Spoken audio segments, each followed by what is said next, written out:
Hi everyone, welcome to Enhanced Education. My name is Dawn, and today we are going to cover some of the best idioms you can use in your workplace. These are going to be very beneficial if you have clients who are all native English speakers, or if you are trying to get a new job that is only in English. If you're trying to impress anybody in business with your English, then these idioms are going to be very useful for you.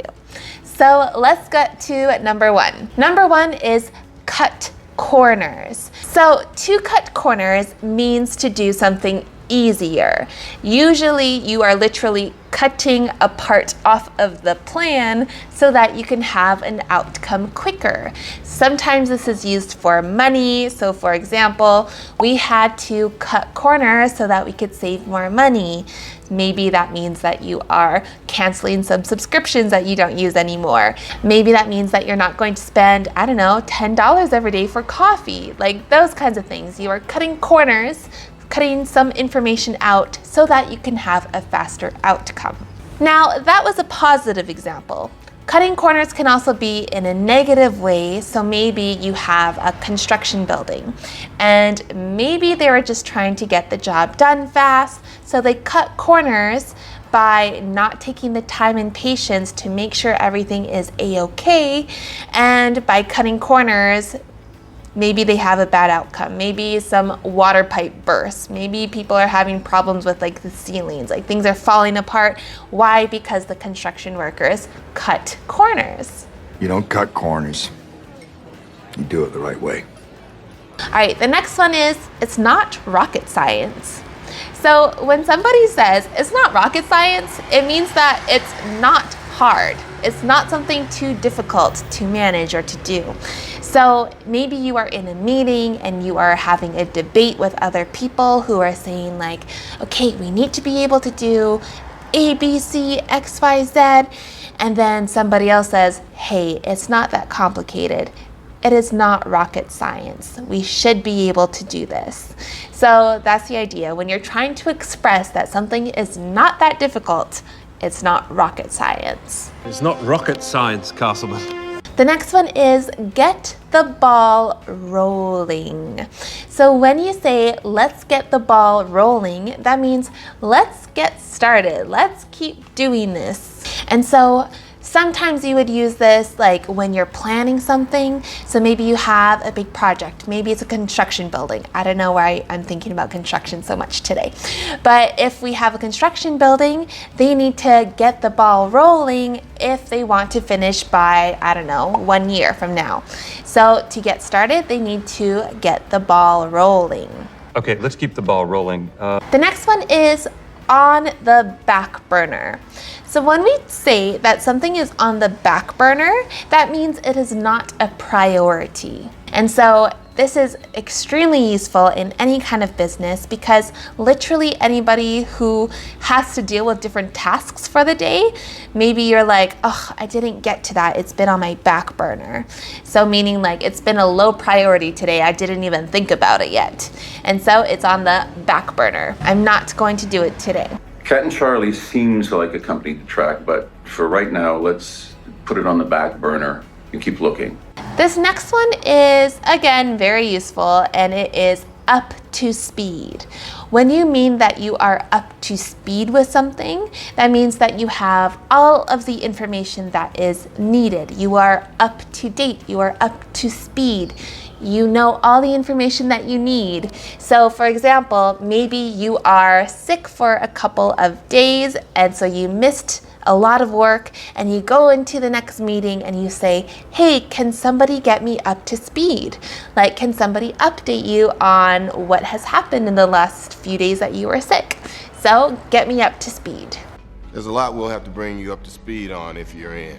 All right, this next one is very common. Well, this entire list is very common, but when we say for the long haul, That means an expectation that something is going to take a long period of time. And you can use this in like an optimistic way. So for example, if you are planning a big proposal or if you're planning a really big project and you say, okay, this is going to take a long time, but we are in it for the long haul.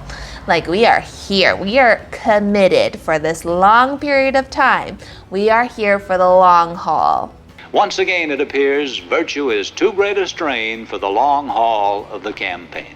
All right, so for this next one, it's really useful when something fails and you need to start again. That would be called going back to the drawing board. So for example, maybe it is a proposal that you make and maybe somebody rejects it. Maybe it's your boss and he says, that's a terrible idea. I don't love this. Start again.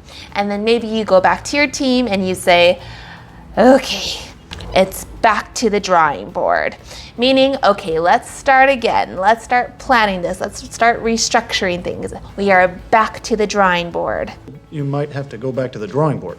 All right, this next one can be used in any kind of situation. It does not have to be just business related, but this is a change of pace. So when you have a change of pace, that means that you have a change in routine. So maybe every day you start your meetings at exactly 9 o'clock. Maybe it's a team meeting every day, 9 o'clock.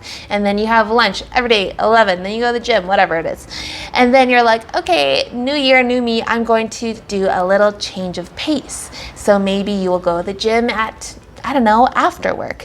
Maybe you'll have your meetings at 3 p.m. instead. So whenever there's a change in your routine, then you can say, oh yeah, I'm having just a change of pace. So I'm having a different sort of routine right now.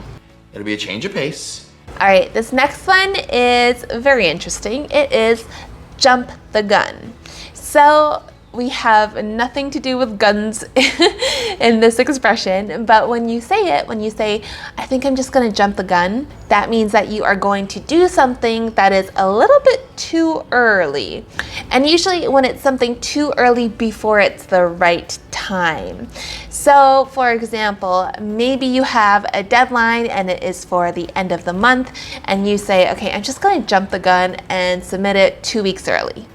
So that's the idea. When you do something earlier than anticipated or before it's the right time. You can even think of this as like proposals, like when a man proposes to a woman for marriage or whatever the case could be. If they say, oh, I think he jumped the gun a little early. That could mean maybe the family members are like, okay, they were not ready for marriage and he's already proposing. So that's the idea, jumping the gun. Ah, and you want to jump the gun. All right, this next one is called throw in the towel. So when you throw in the towel, it's kind of the idea that you are kind of like giving up. It's the idea that you accept that whatever is happening has failed and you say, I accept. I am going to throw in the towel. It's over, no more. This can be very useful if it is, again, a proposal that goes wrong. Maybe it's a client that is being very difficult and you just give up and you accept that you give up. Then you, boom, throw in the towel. I might just throw in the towel. All right, this next one is out on a limb.